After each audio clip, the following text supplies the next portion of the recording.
Hello guys and welcome back to Aquatic Life and Theme Parks. Just a few days ago, the French company Puy du Fou did submit plans to build their park in the UK. Now, in today's video, I am going to be talking about everything that was revealed in the planning permission and what they want to propose for bringing Puy du Fou to the UK. But before we begin, I will be giving you a bit of context behind this project. So back in July of 2024, Puy du Fou did purchase a piece of land in Oxfordshire, Bicester, and 2 public consultations went ahead. Then the project went very quiet up till now, where obviously they have submitted planning permissions and they are waiting for the go-ahead to obviously build this spectacular theme park. So now I am just going to be giving you sort of a bit of what to expect from the park, from entertainment to how big the size of the land is and how much it is going to cost to build this theme park, along with so much more that Puy du Fou has revealed. So let's first start off with how big the size of the land is and how much money is it going to cost to build. So they have bought 370 acres of land, as I said, in Oxfordshire, Bicester, and it will be costing to build £6 million. Now previously, back in July 2024, they were anticipating that it was only going to cost £3 million, but they have decided to up the money and price to £6 million to obviously bring this theme park to life. So now I am going to be talking about how many shows there are and what sort of entertainment is there to expect at the park. So Puy du Fou is a full-on entertainment theme park with no rides or attractions. They are a full-on entertainment theme park that brings historical figures and landmarks and events from countries to live and audiences. By doing that through a sort obviously entertainment, they have 2 obviously parks in the mainland Europe, one in France and one in Spain. And to get one obviously in the UK would be really, really good.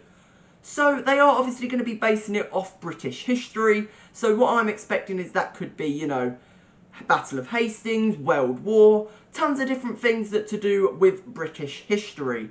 Now there are going to be 13 shows in total, 6 outdoor shows and 7 indoor shows, and I think that Puy du Fou has definitely thought of this through from the beginning. They want to make sure that the climate, obviously the climate in Britain is not very good. Some days it will be really sunny, some days it will be wet and windy, so they want to make sure that, you know, there's enough entertainment for when those wet and windier days come around. They're showed indoors, and when the outdoor summer sort of times are around, there are outdoor shows as well. Obviously weather does depend on when shows run. I especially know that, of course, but it does matter about the weather, because if the weather is wrong, the show might not be able to go ahead for many different reasons. So now I am going to be talking about accommodation at the park. Now, Puy du Fou is also proposing 3 on-site accommodations, all themed to different periods of British history. So that could be medieval, then you could obviously have one that's themed to sort of Victorian, and obviously so on and so forth. Now obviously on-site hotels and accommodation at any theme park does make the experience 10 times better. But especially at a park like this that tells historical events in a country, it will definitely add to the experience a lot more. They could go so much into detail, you know, storytelling, sort of, you know, bringing these sort of characters, historical events to life, and these historical buildings that used to obviously sit in that country, obviously it comes to life as well. So I do think that having on-site accommodation themed to 3 different periods of British history would be incredible to have at Puy du Fou UK, and that is just because it will add to the experience. They could go and tell stories and have the entertainment in the hotels, and obviously it tells and it gives information to obviously people that are staying on site. So now I am going to be talking about transportation and the different ways you can get to the park and how Puy du Fou is proposing for everyone to get to the park. So the first sort of key thing about public transport is Puy du Fou has came out and said that they have worked their show times and opening times for the park around the weekday morning and evening peak times for obviously road networks and public transports to make sure that they are a lot calmer and a lot smoother, so you arrive there on time when the shows and the park starts to open. So now I am just going to be talking about the second thing about transportation, which is public transport. So Puy du Fou's aim is to make sure that 50% of their daytime visitors are using public transport instead of obviously using the local road networks, to make sure that there is no sort of congestion and traffic in the local area. So they have been working with two companies very closely, Chiltern Railways and East West Rail, and they have agreed for a package to improve two stations, Bicester North and Bicester Village, and they are going to be the two stations that you'll be able to travel up to by train to get to the park. And that is moving on to my next key point, which is free bus shuttles.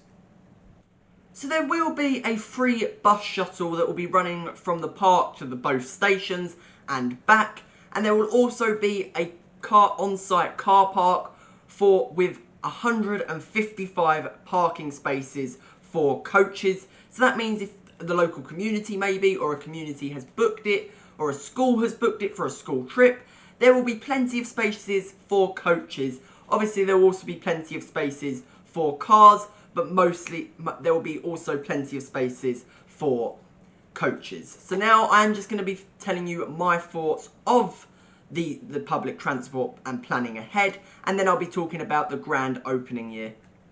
So I do think Puy du Fou has really made the right decision to plan ahead for obviously public transport and obviously getting there to the park. I do think that it will probably make a grand opening year much more smoother, but not only that, you won't have. So on the website that Puy du Fou has created for the park, and I will leave it down in the description below for you to go and check out and read up all the information that I've spoken about in this video. So they have created a website obviously to update when the park actually opens, and they are anticipating that they want to open it in 2029 if all goes to plan, and start construction in 2026, as I said, if all goes to plan. So if that all goes ahead, 2029 will be the grand opening for this park, so not long before Universal. Obviously Universal is a few years after, so obviously there'll be two brand new theme parks. If Puy du Fou do get the go ahead, there'll be two brand new theme parks in the space of about 2 to 3 years, which is really, really good. So I am going to now be talking about what my thoughts are on the actual project itself. I love the sound of this project, and I really do think that it will benefit the whole of the UK theme park industry. Obviously, having a park like this with a full-on entertainment schedule is really, really good. Now we do have a similar one in the UK right now, which is Kemrin, and they will be making their way to the UK. It's always been around in the UK. They get a bunch of different volunteers, obviously, to perform the British history, but they are going into a fully fledged entertainment theme park, very similar to Puy du Fou's company, and they get a bunch of different volunteers to obviously perform in and tell the British history. But obviously having another one down south, because Kemrin is located up in Newcastle, having one towards the south side of the UK is really, really good. Puy du Fou is a spectacular and an award-winning company, and I really do think that it will obviously benefit the UK theme park industry.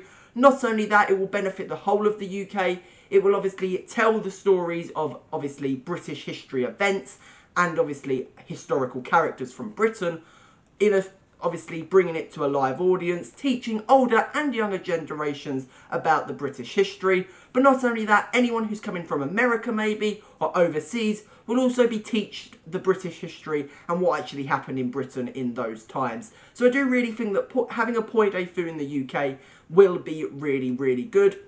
Obviously, Merlin theme parks and other UK theme parks in general will have to step up their game. Obviously, Universal is coming to obviously Bedford in a few years' time, and if Puy du Fou is coming in 2029, they are obviously going to want to step up their game for UK theme parks and make sure that their theme parks are up to standards with Puy du Fou and Universal. So let me know what you think down in the comment section below. I would love to hear. Stay tuned. In a few weeks' time, there'll be tons more theme park news. Obviously, D23 just happened, so I'll be getting a video about that in the next few weeks. And IAPA will be happening very soon, so I'm really hoping that a lot of theme park news for Europe and the rest of the world, but also the UK, will be coming out and featured in IAPA. So I will make sure and try to get as much video content out about the different projects that are happening that look interesting and sound interesting, obviously in mainland Europe and obviously in the UK itself. But apart from that, stay aquatic everyone, and I'll see you in the next one.